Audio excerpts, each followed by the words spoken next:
प्रमुख राजनीतिक खबरों के बाद अब रुख करते हैं आज की सबसे अहम खबर का। केंद्रीय मंत्रियों की इस पेशकश ने सबको हैरत में डाल दिया है कि वे पद छोड़कर संगठन के लिए काम करना चाहते हैं। सलमान खुर्शीद, जयराम रमेश, गुलाम नबी आजाद और वैलार रवि की ओर से की गई इस पेशकश के कई मतलब निकाले जा रहे हैं। मसलन, क्या दूसरे लोगों के लिए जगह बनाने के लिए इनसे इस्तीफे मांगे जा रहे हैं, या फिर इस कवायद के जरिए हाईकमान पार्टी संगठन का कायाकल्प करना चाहता है। और अब आज की अहम खबरों पर बातचीत करने के लिए हमारे साथ हैं बीजेपी की नेता मीनाक्षी लेखी, कांग्रेस के नेता केशव राव थोड़ी देर में हमसे जुड़ेंगे, वरिष्ठ पत्रकार मधुसूदन आनंद भी हमारे साथ होंगे, वरिष्ठ पत्रकार केजी सुरेश हमारे साथ हैं। आप सभी का कार्यक्रम में बहुत बहुत स्वागत है। सुरेश जी, आपसे शुरुआत करते हैं। हालांकि कांग्रेस ने अभी तक खुले तौर पर स्वीकार नहीं किया है कि ऐसी कोई एक्सरसाइज वहां चल रही है कि केंद्रीय मंत्री इस्तीफे देंगे और संगठन के काम में लगेंगे, लेकिन एक तो ये कि ऐसा कुछ अंदर खाने चल रहा है। अगर चल रहा है तो इसके क्या मायने हैं, किस मकसद से? देखिए, मुझे कोई ताज्जुब भी नहीं होगा अगर ये सही में अगर हकीकत निकलता है, क्योंकि इसके दो वजह है। एक तो जिस तरीके का नतीजे निकल के आ रहे हैं पिछले कुछ दिनों से, वाकई कांग्रेस परेशान है और कांग्रेस चाहती है। दूसरा, जो एक बदलाव कैबिनेट में जो है वो उम्मीद की जा रही थी, क्योंकि 2014 के चुनाव के लिए इस टीम को लेकर तो वाकई जो है कांग्रेस नहीं जाना चाहेगी, फेरबदल चाहेगी, जिससे जो है और नतीजे या गवर्नेंस में कहीं। लेकिन हकीकत ये है कि ये कामराज प्लान नहीं है।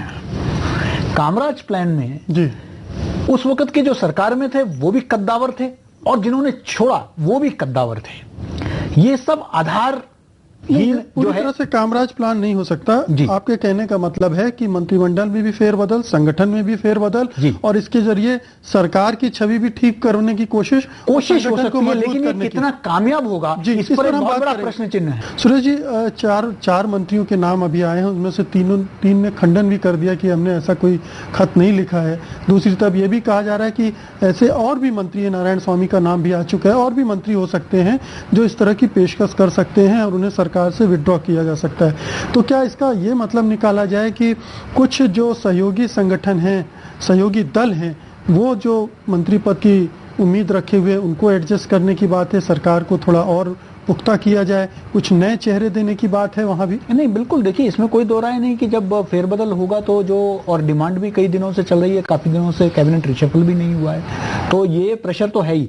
और ऊपर से 2014 में जो है आप बेहतर एक परफॉर्मेंस चाहते हैं, इसलिए आप चाहते हैं कि कुछ ठीक लोग जो है वो संगठन में जाए और कुछ और नए चेहरे आए, वो तो इसमें है ही। लेकिन प्रश्न यही उठता है कि क्या, जैसे मैं एक मूल प्रश्न जो है वो ये है कि आप समस्याओं का समाधान किए बगैर सिर्फ चेहरा बदलने से काम होगा या नहीं? क्या तेलंगाना के समस्या को आप सॉल्व किए बगैर सिर्फ वैलार रवि को आंध्र का इंचार्ज बना के भेजने में क्या कांग्रेस का आप वाईएसआर वाला आप रिजल्ट लेके आ सकेंगे क्या? जब तक, सबसे अफसोस की बात यह है कि आप जो समस्या है उसके जो जड़ तक आप नहीं जा रहे हैं। क्रेडिबिलिटी की क्राइसिस है, उनका जो कांग्रेस की जो विश्वसनीयता है, उसकी छवि है, उसको सुधारने की जरूरत है, गवर्नेंस को सुधारने की जरूरत है।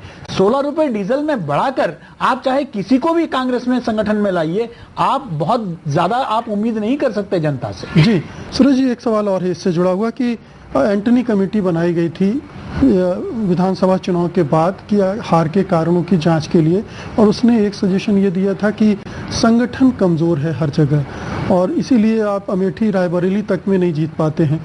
तो क्या संगठन का ख्याल अब हाईकमान को ज्यादा सता रहा है और सरकार की कीमत पर भी जो काबिल मंत्री माने जाते हैं, जयराम रमेश और सलमान खुर्शीद वगैरह, उनको भी संगठन में इसीलिए लाया जा रहा है? देखिए, इसमें कोई दो राय नहीं कि संगठन जो है, संगठन की कमी रही है, चाहे विपक्ष माने ना माने, इसमें कोई दो राय नहीं कि राहुल गांधी ने एक हाइप क्रिएट किया था, लेकिन उस हाइप को उत्तर प्रदेश में अगर वो नहीं इनके फेवर में ला सके तो उसका वजह संगठन की कमी थी। आप अचानक रात को जग के जो है आप पहुंच जाएं और कहें कि भाई वोट दीजिए, तो उसको ट्रांसलेट आप नहीं कर सकते हैं। संगठन को सबसे ज्यादा इग्नोर कर रखा था।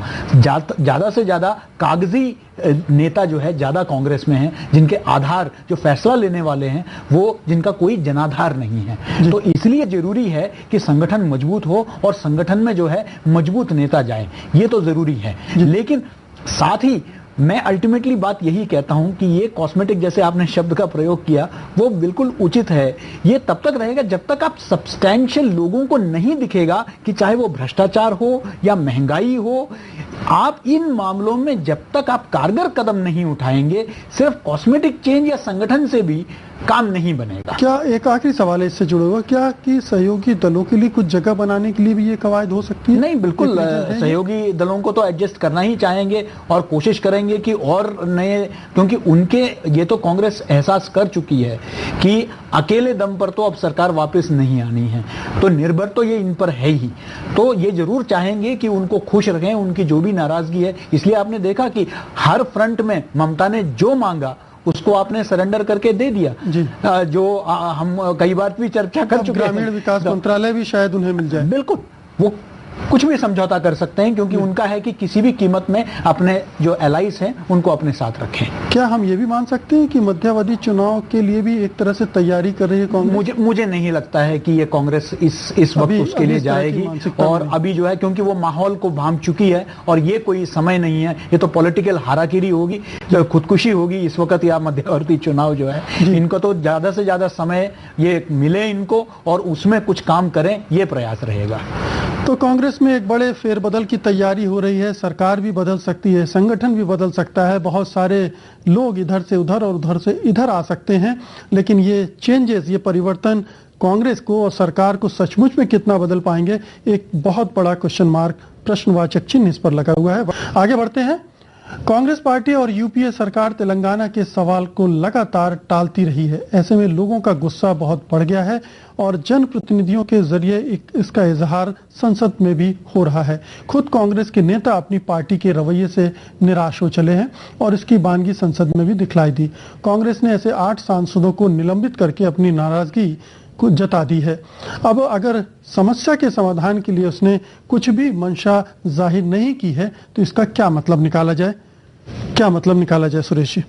देखिए, ये जो संसद में जो हुआ उस पर तो मेरे अपने सवाल हैं। मुझे तो लगता है कि कहीं ना कहीं कांग्रेस ये भी दिखाना चाहती है अपने मेंबर्स के द्वारा कि उनके मेंबर्स कितने सीरियस हैं, क्योंकि जो पिछले आपने विधानसभा में जो बाई इलेक्शन में जो चुनाव देखे, उसमें टीआरएस को जिस तरीके से, तेलंगाना राष्ट्र समिति को जिस तरीके से बढ़त मिली है, उससे तो वाकई कांग्रेस को भी डर है कि ये पूरा एजेंडा कहीं उधर ना चले जाए। तो कांग्रेस एमपीओ ने, पहले विधायकों ने भी इस्तीफा दे दिया था, वो एक ड्रामा पहले था, और उसके बाद अब ये जो है, ये भी कहीं ना कहीं मुझे जो है एक रणनीति के तहत ही लगता है, ताकि देखिए हमारे मेंबरों ने तो सस्पेंड तक हो गए इसके लिए, तो वो अपना जो है वहां छवि अपना बना रहे हैं, ये तो मुझे लग रहा है। लेकिन इसमें कोई दो राय नहीं। आप जब व्यक्तिगत स्तर पर बात करेंगे तो कांग्रेस के जो सांसद हैं वो वाकई निराश हैं, चिंतित हैं कि इस हिसाब से, वैसे ही आप देखेंगे मेन आंध्र में भी आपने किरण रेड्डी के नेतृत्व में जो है बहुत ज्यादा उम्मीद नहीं है। अब ये डर है कि ये टीआरएस जो है